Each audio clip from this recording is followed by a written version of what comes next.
動やイベントなどについて、ポッドキャストや YouTube の形でまとめていこうというふうに思っていて、で今回はゲスト会ということで、FA ラジオっていうイベント、ポッドキャストをやっている、高橋クリスの FA ラジオをやっている高橋さんにゲスト参加してもらいました。で、前回のマイアクテーターのことについていろいろ話した話が、すごく評判が良くて、で、そのマイアクテーターのことを話すきっかけになった、イベントが FA スタディというイベントで、その FA スタディというイベントの発起人で、今もメインの運営をやってくださっているのが高橋さんなので、そのままマイアクテーターのイベントのプレゼンについてフォローしつつ深掘りしていく感じで今日は進めていこうと思います。高橋さん、よろしくお願いします。はい、よろしくお願いします。高橋クリスの FA ラジオというですね、工場の自動化のポッドキャスト、工場自動化についてひたすら、クリスという、香港人とですね、2人で話し合うというポッドキャストをやってます。高橋と申します。で、先ほどご紹介のありました FA 設備技術勉強会というですね、ファクトリーオートメーション、これも工場の自動化なんですけど、これに関する、勉強会ですね、有志がやっている、有志が自分でテーマを持ってきて、これについて聞いてくれというふうな発表をするような、FA 設備技術、FA 設備技術勉強会というですね、生産技術や、製造技術向けの、勉強会というのをかれこれ7年ぐらいですかね、発起人としてやっています。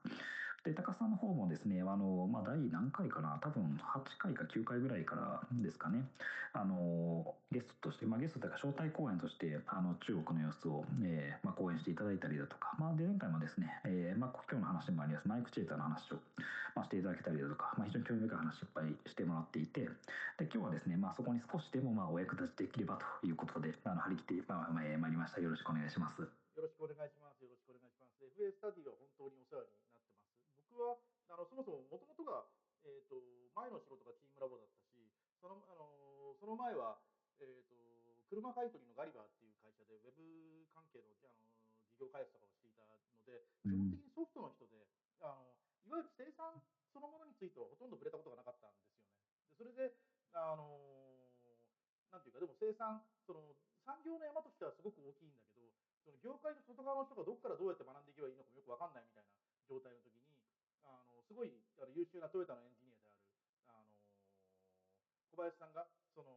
僕が主催していた分解のすすめっていうイベントがめちゃめちゃ面白いであると、これぐらい面白いイベントは FA スタディぐらいだっていうふうにつぶやいていたのを見て、それで初めてそんなイベントがあるんだ、それはぜひ聞きに行かなばと思って、それで聞きに行ったらむちゃくちゃ面白かった。ファクトリーオートメーションについていろんな会社の人がそれぞれ知見をシェアするっていう、まるでインターネット関係のウェブ勉強会みたいなことをやってくれるというのがすごく面白くて、それで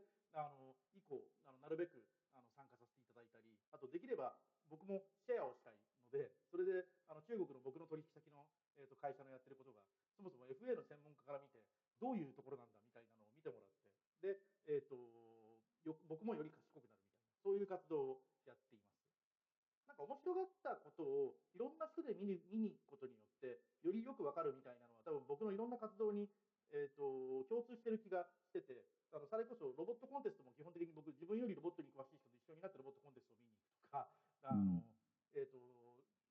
ートアップ企業も自分よりもその分野に詳しそうな人をなるべく連れてって一緒に話を聞くとか、なんかそういうやり方でより自分が賢くなろうとしている感じがしてて、その意味でも FA スタディに参加させていただけるのはすごくありがたいです。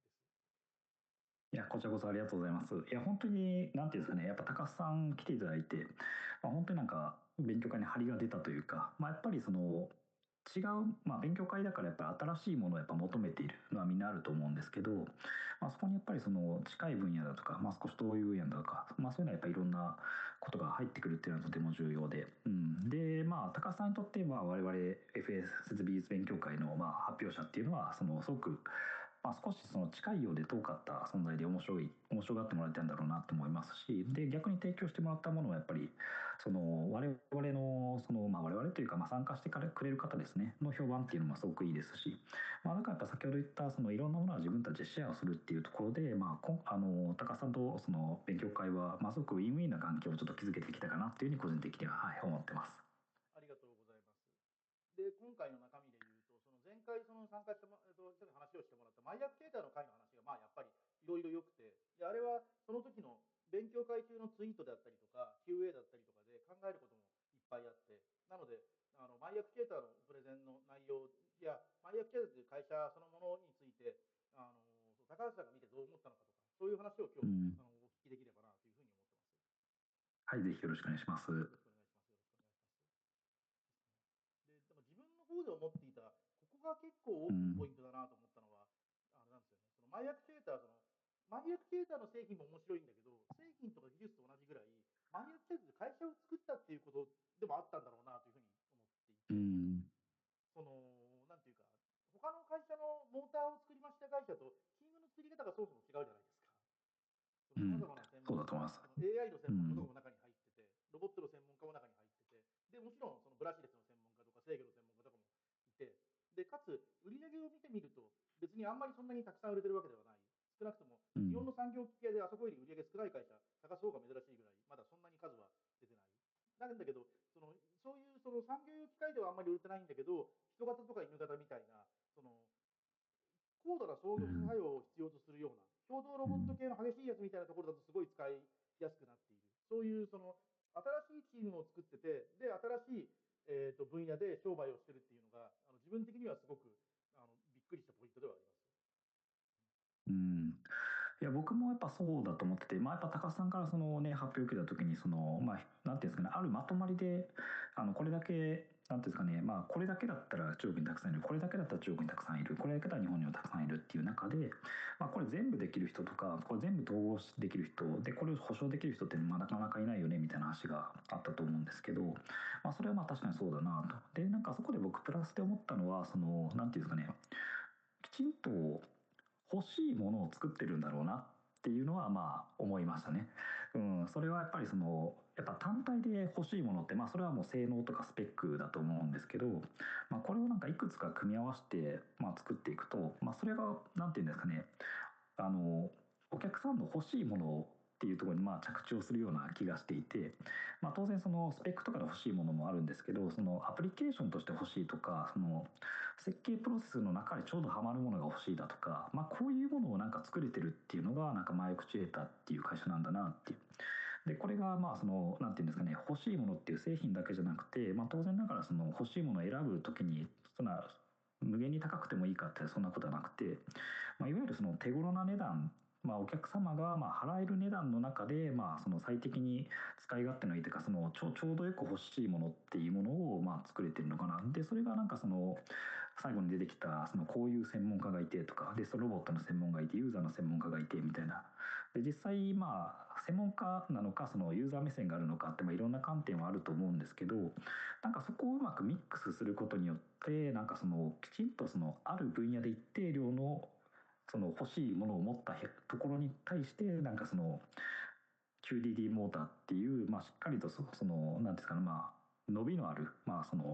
今 QDD ってすごく、今後やっぱりどんどん売れていく、商品だとは思うんですけど、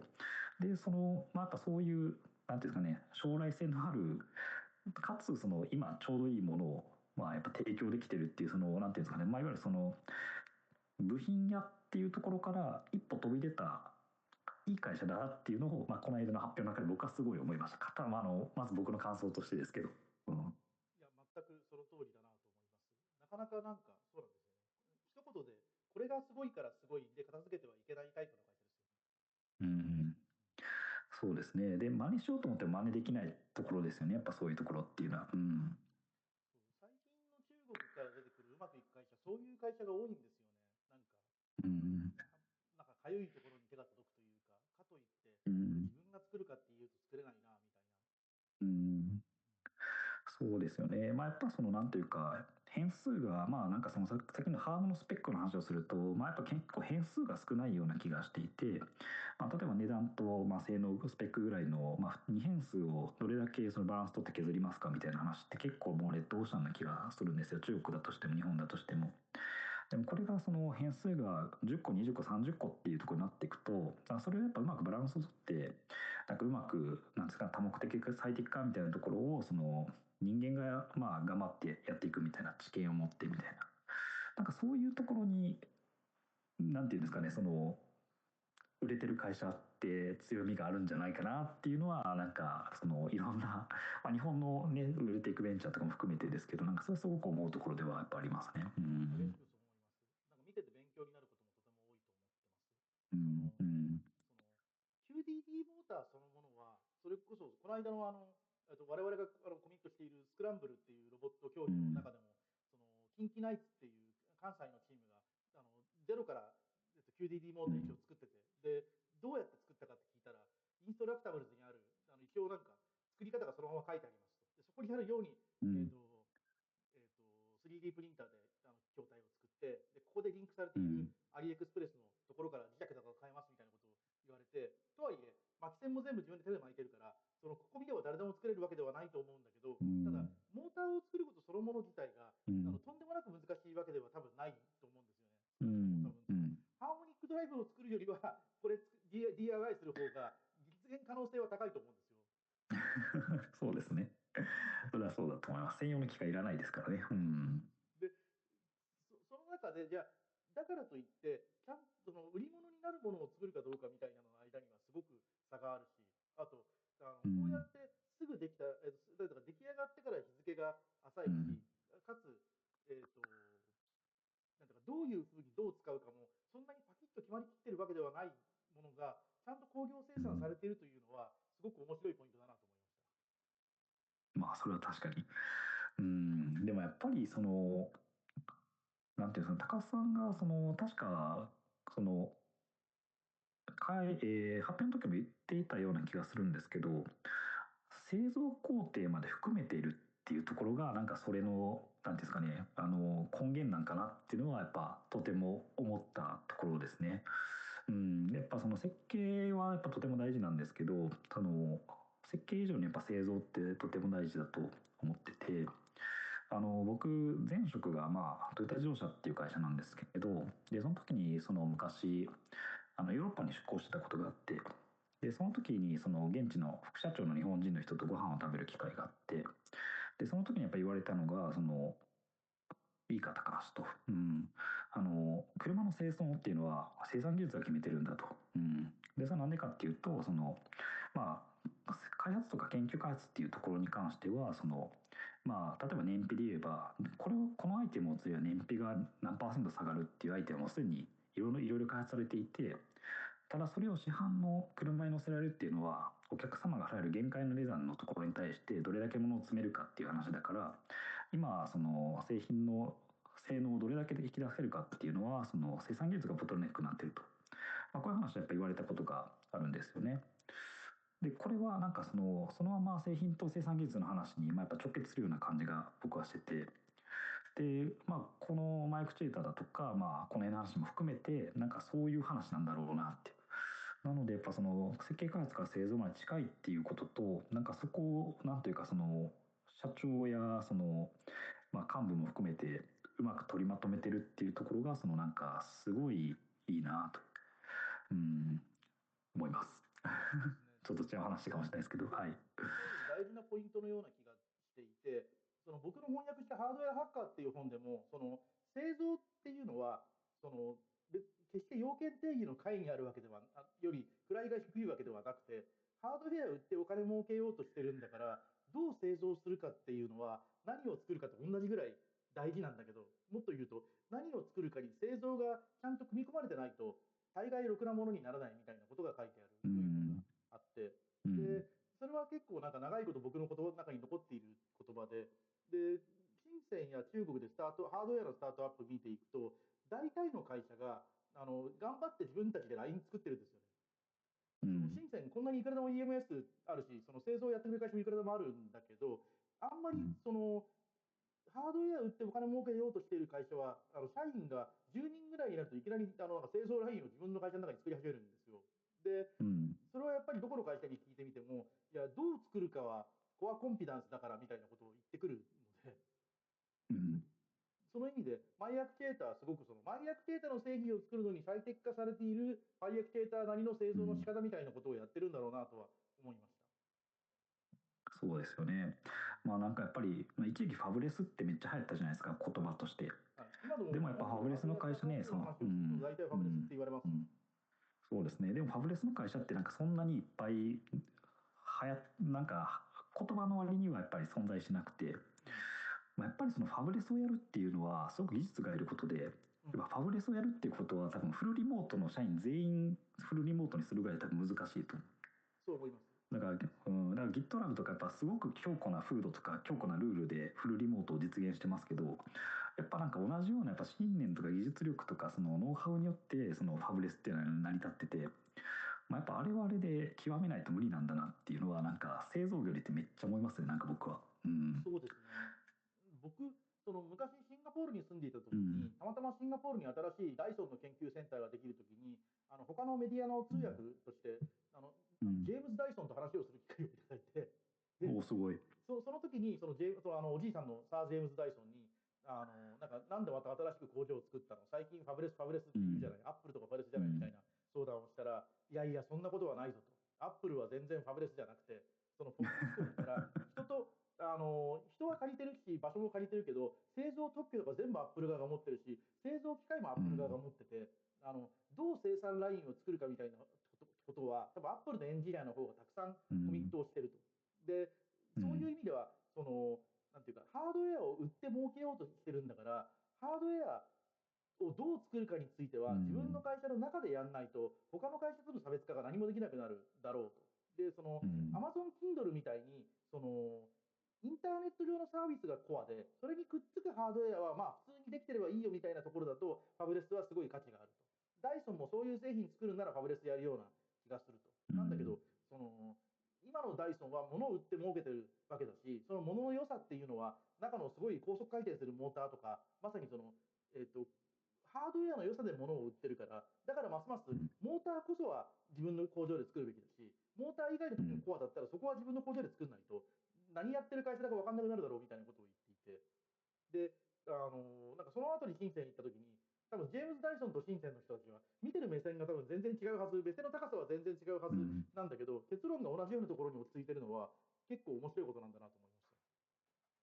た。確かに。いや、めっちゃいい話ですね、それ。まあ、その理屈で言って本当にあれですよ、日本で言ってもキーエンスとかファナックも全然ファブレスじゃないですからね、中身。うん、そうなんです。うん。そうその意味でなんかそのマイアクテーターまあこのなんか発想して調べて作ってで失敗してみたいなことを多分うん。生産ラインの最適化も含めてやってる気がするんですよね。そのうん。辺のなんて言うんだろう、その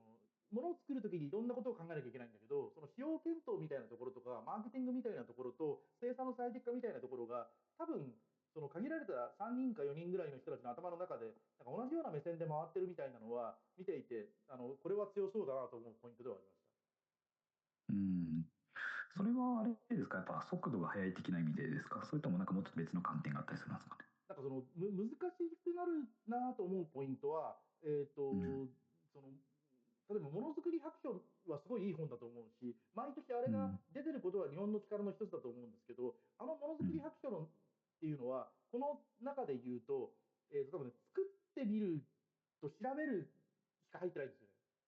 うん。例えば何を作確かに。るはあの中に入ってないし、どう売るも入っうん。てないわけじゃなうん。いですか。その仕うん。様策定が終わった後、マルティプライズするということがものづくり白書がいうところのものづくりで、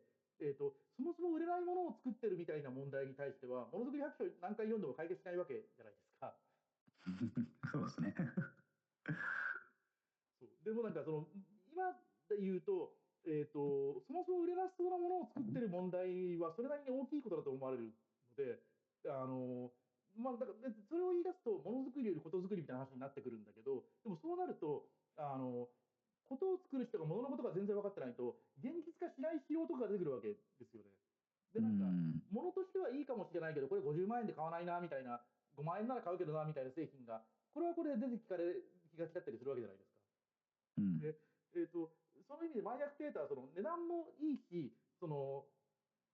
アルエンコーダーとか贅沢にするところは贅沢にして、そうじゃないところはうん。そんなに贅沢にしてないみたいなところもいいし、あうん。のあと最近の M5 の製品とかもそうで、そのなんていうか、いろいろな部分でちょうどよくしているのは、このサイクルを回すときに、ちゃんとサイクル全体を回そうとしている部分が大きいのかなとは思うんですよね。うん。確かに。確かに。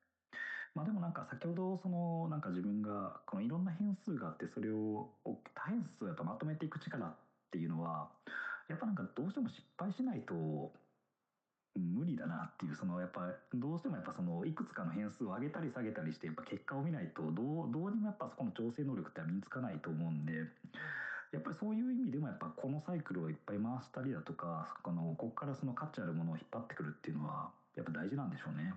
そう、そこはなんか数で決まってしまう気はしますね。マイアクチュエーター、なんか試行錯誤の量がすごく多くて、QA でもそういう話あってないですか。シャオミみたいなもっとバカでかい会社がモーター作ってるけど、そこと御社の差別化ってどこが違うのみたいな話をしたら、はい。いや、シャオミは自分たちで使うモーター1個しか1個というか、すごい小さい種類しか売ってないだろうと。自分たちは自分たちで100個作ってるし、OEM 品入れるとその倍ぐらい作ってるから、ゼロから作った数が違うから、その差はそんなに簡単に埋まんないよみたいな。で、なんかこれはむしろなんか経営の授業ではこれはやると怒られるタイプの、これはやると儲かんないからやめましょうって言われるタイプの。そうですね。SQ はね、SQ 下げましょうってなりますからね。基本的には。実際増やしていいことは何もないですから、アップデート遅れとかすごい出るし。そうなんだけど、まあでも、現状の QDD に関しては、この戦略の方が正しいんでしょう。いろんな会社が使うし、あとモーターって、じゃあでかい方に全部まとめましょうとかできないし、ラズベリーパイだとメモリが一番でっかいモデルはちっちゃいモデルの代わりもできるんだけど、モーターそんなことできないし。そうですよね。やっぱね、トレードオフに来てるものですからね、こいつに関しては。そうなんですよ。モーター無和の法則が発生しないから、あらゆるモーターがニーズゼロってことは多分なくて。で、なんか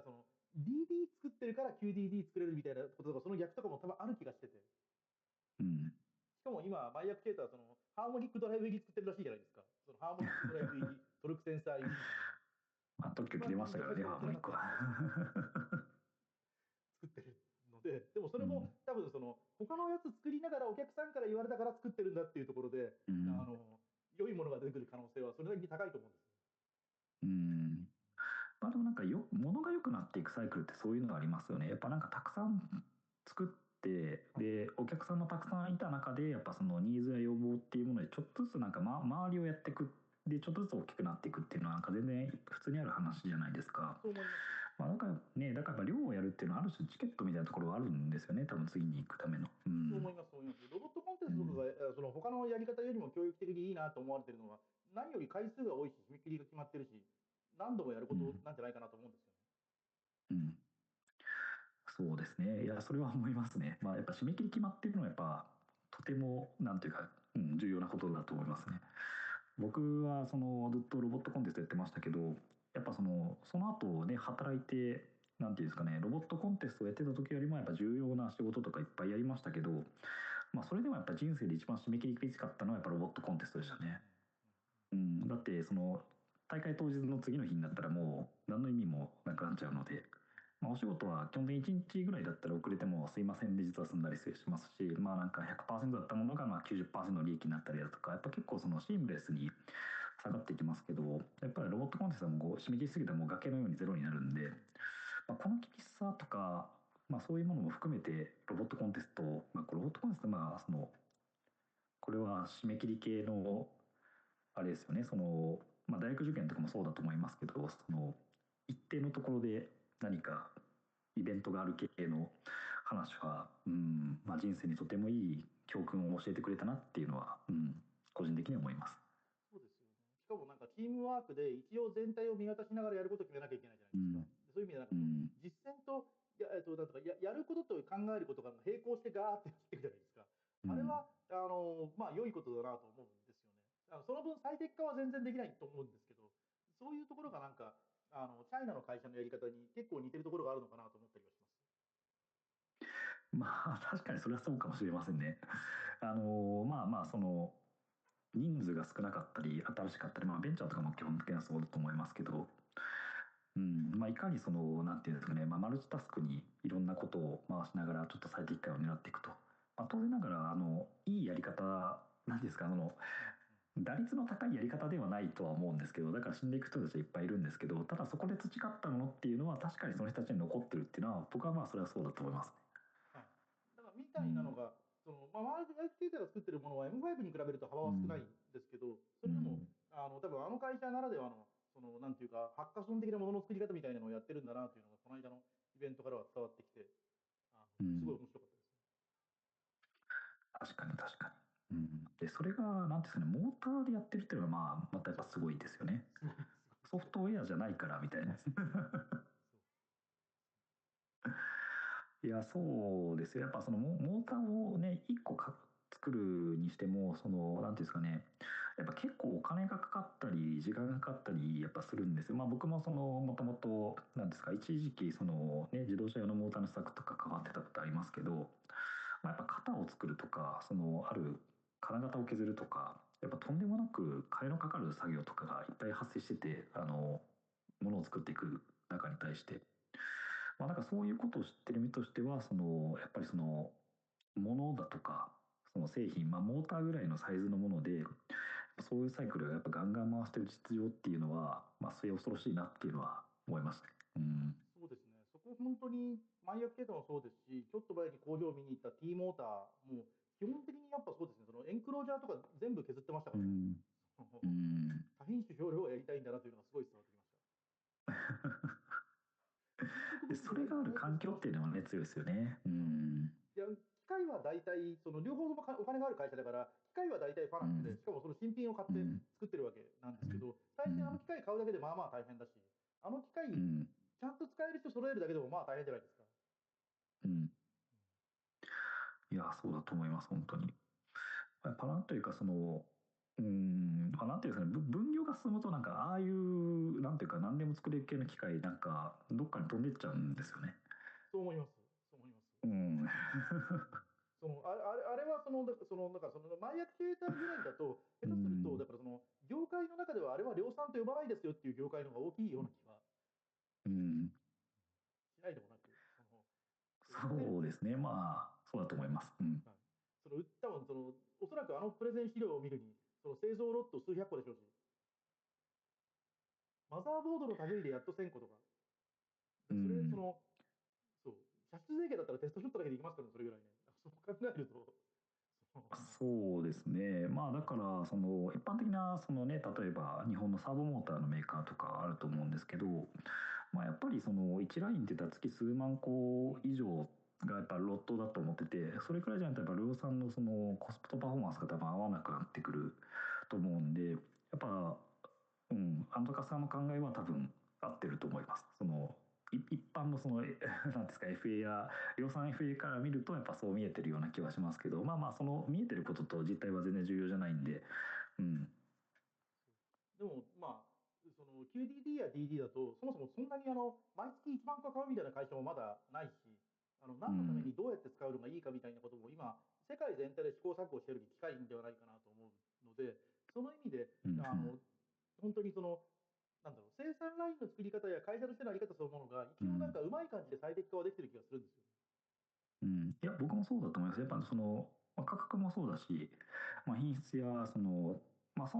もSKU がめちゃめちゃ多いっていう業態もそうですし、やっぱなんていうんですかね、めちゃめちゃバランスをしっかりとってるなっていうのはすごい感じてます。マイクチューターに関しては。そういうところになんか、そうですね、自分はいろんなイベント行ったり、いろんな会社見たりしてるときに、なんかロマンみたいなものを感じて、これはちょっともっと広めていった方がいいな、みたいな。うん。でもやっぱりね、ちょうどなんかヒューマノイドとかがブームになる前からマイクチューターとかさんがずっと言ってらっしゃいましたけど、なんか時流がやっぱきちんと追いついてきて、やっぱ面白い会社が正しく伸びていくっていうのはやっぱ応援しがいがあるなっていうのは個人的にずっと見てて思うことですね。そう思います。そう思います。そう思いうん。ます。ああいうなんかラボラトリー的な生産ラインまでもなんか微妙にラボラトリーっぽい会社がちゃんとに金が回る間は経済圏は伸びていくんだろうなとは思っています。うん。ヒューマノイドが最後どこに行くのか全然わかんないですけど。それは僕もわかんないです。爆発するのか着地するのかもわかんないです。そうですね。相変わらずほっといても電気食う問題とかは全く解決されてないので、立っうてるだけで電気ん。が減っていく問題とか、うん。うん、その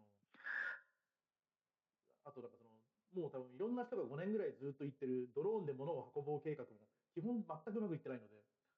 うん。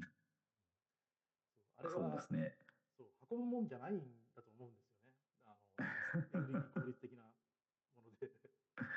そうですね。まあでもどっかに着地はするんでしょうね。例えばヒューマノイドとかも総産権がやってた HRP っていうロボット、 HRP だったかな、ちょっと名前忘れちゃいましたけど、ロボットがあって、でそれが川田ロボティクスとかが一部技術提供してて、で今川田ロボティクスって人の上半身だけの、産業ロボットを売ってるわけですけど、でもそれもやっぱり川田の人もFA スタディに来て、発表してくれてたりするんですけど、その人たちの話を聞いてもやっぱり一定の需要と一定のなんていうか、ちゃんとここだったら使えるねっていうところが、きちんと見つかってきちんとやっぱビジネスになってるっていう。でそれをなんてあるロボットメーカーの人に聞いたら、そんな人型にする意味なんてないだろう、産業ロボット2個置けよみたいなことを普通に言ったりとか、やっぱりいろんなスタンスの違いがある中でも、やっぱそれをきちんとどこかになんですかね、使えるところを見つけて、そこできちんと自生して、自生というか根付いて発展するみたいなことがやっぱり人型のヒューマノイドの上半身だけでも起こってるんで、あれもやっぱ出たばっかりの結構これどこで使うねみたいな話が結構あったような気はしてるんですけど、でもやっぱりちゃんと着地したなっていうのは僕は思ってて、ヒューマノイドも丸々着地するかわかんないんですけど、ドローンも着地するんだろうなっていうのはなんとなく思ってます。激しくそう思います。うん。ドローン、だから物運ぶとしては着地しないと思うけど、ドローンはもううん。ドローン産業っていうのがありそううですし、ん。20年、そうですね。30年経ってもああいう感じで空飛ぶものってありそうじゃないですか。確かに。うん。で、人型ロボットも、ドローンぐらいになるかは分かんないけど、ドロうーンぐん。らいにはなっても全然おかしくない気がするんですよね。なんか、そうですね。車ほど大きくはなんないうん。んだけど、車ほど大きくはなんないんだけうん。ど、でも、ドローンぐらいになれば十分立派というか、うん。うん、それぐらいにはいきそうな気がするし、あの僕らがう普段使っん。てる椅子とかベッドとかがインテリジェント化はもうちょいしそうな気がするので、それで。それは確かにあるかもしれませんね。うん。うん、ドローンもね、もう空に絵を描くっていうのはもうすごい定着しましたもんね。もうあれはもうドローン以外では絶対やらないだろうし、花火の代わりみたいな感じで、多分これからも多分残っていくと思うんで。はい、あとサーベイランスですね、メガソーラーのサーベイランスとか大体ドローンでやってるので、少なくとも中国。ああ、なるほど、なるほど。はい、あとは中国、深センに限るかもしれないけど、交通違反うん。と駐車違反の取り締まりとかも最近よくドローンがうやっん。ていて、あれなんですよ、深セン今もう全然僕が飛ばすようなホビードローンが飛ばせなくなっちゃって。深センもついに。いや、それは別な感じで、要は警察車はい。両にドローンが大体ついたのと、あと、ほとんどはい。の深センの公園でドローン配達がスタートしたから、そうすると、そのエリアはホビードローンダメになるんですよ。そうなんですね。だから社会の進化か対価かで言うと、進化で、ちゃんとドローンがインダストリアルに使われるようになってきたから、ホビーのドローンはもっと田舎に行って飛ばせっていう。それはでも中国っぽいエピソードですね。思っていて、その意味ではそうですね。いや、うん。ドローン普通に、だから警察が駐車違反の取り締まりとかに使うん。ってるので、深センうん。暑いからパトロールとかやってらんないので、回ってるパトカーのエアコン効いた中から警官が操作して、駐車違反の取り締まりとかやってるので、いやでも、やっぱ民主主義的な国家って先にいた方が有利じゃないですか。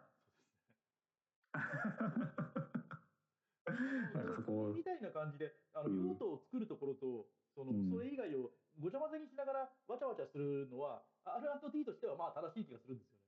うん、いや僕も思いますそれは。うん。うん、だからやっぱヒューマノイドも多分どっか着地するんでしょうね。うん。そうでしょうね。そうでしょうね。まず何かは分からんけど、うん。それで来週というか今週末からスクランブルの皆様と一緒に北京にハーフヒューマノイドハーフマラソン大会見に行くので、はい、うちの代表よろしくお願いします。いえいえ、終わったらまた何かそういうこと現地からポッドキャストとかちょっとやりたいぐらいの感じではある。ぜひぜひ楽しみにしてます。僕はその頃ちょっとハノファーに行ってますけど、うん、いいですね。ドイツから聞いてます。のがいいですね。な感じで FA ラジオもこの後すごく楽しみにしています。ありがとうございます。そうそうそう。フィラジオもFA スタデ無事なん ィと と FA ラジオか、からそう感じたのは、要はうん、やっぱ僕いまだにそのものづくり白書に対してそうだから、なんでそのマルチプライズのこと以外に広がってくれないんだろうみたいなのがずっとあって。で、うん FA ラジオや FA スタディが面白いなと思ったのは、その FA の世界でも、そのウェブ勉強会みたいなのは普通に成立するだろうと思ってちゃんとしているところで、で、あれやって勉強会の形になると、純粋に FA じゃない話も入ってくるじゃないですか。マーケティングとかそういう話も入ってくるじゃないですか。うんうで、んみたいな部分で、昔と違って AI に聞くといろいろサマライズしてくれたりとかするから、ゼロから新しい分野やるのが楽になってるとは思うし、だからいろんな分野見に行かないとダメになってる仕事ばっかりになってる感じがするんですよね。その意味で、うんFA スタディに毎回毎回じゃないかもしれないけど、参加させてもらったりとか、FA ラジオ聞かせてもらえるの本当ありがたいですね。いや、そう言ってもらって本当にもうありがたいです。まあでもやっぱなんかその、なんていうんですかね、FA 勉強会もそうなんですけど、限定、まあどうなん、まあなんというか偶然の産物みたいなところはあります。うん。FA のね、ファクトリーオートメーション、まあ一番最初は僕の専門が設備制御だったから、うん。生産設備制御勉強会だったんですよ、一番最初の案って。うん。うん。あれは。でもそれだと発表者を集めるのは多分、まあ、ほぼ無理だろう。うん。5人とか10人集めるのはちょっと厳しいなっていう話があったんで、その FA 設備技術勉強会っていうものすごく大掛かりにして何でもいいよっていうふうにまあしたんですよね。まあでもなんというか会もあって、いろんな先ほど高さんの言ったようないろんな参加者、例えばどんな過去どれくらいぶっ飛んでたかっていうと、エンジニアって英会話やるでしょ、英会話アプリ作りましたみたいな、ぐらいまで、まあ、過去あったってなんかそれくらいもう何でも OK ですよっていうふうにしたことによって、まあ、続いてるっていうのは確かにあるかもしれませんね。まあ、だからやっぱここまで、まあ、もう7年ですかね、もう7年ぐらい続いてるんですけど、まあでもそのやっぱ秘訣としてはなんかそういうごちゃ混ぜ感っていうのは一つ、まあ、あるかもしれませんね。特にこの AI 時代においてやっぱりそもそも知らないことは聞けないっていう、まあ、問題もありますし、うん、だからやっぱり強制インプットの場として、まあ、こういうのはとてもまあ大事なんだろうなと。特に縦割り社会の製造業っていうのはまあ特にというところで、うん。はい、そこはすごく刺激になるところでもあります。うん。そうですね。そろそろ締めに入る感じですけど、次回以降もすごくそこで、そういうところで、僕も違う分野から入っていきやすい場所として、あの勉強会があったことによって、こういうことができてるっていうのがあるので、ぜひとも今後ともよろしくお願いします。よろしくお願いします。はい、じゃあちょっと最後宣伝なんですけど、まあ、次回ですね、FA 設技術勉強会は、6月13日に、開催予定ですので、皆さん、コンパスの方から、誰でも無料で参加できますので、オンラインで開催しております。はい、ぜひ参加してくださいというところで、はい、よろしくお願いします。どうもありがとうございました。面はい、ありがとう白い。ございました。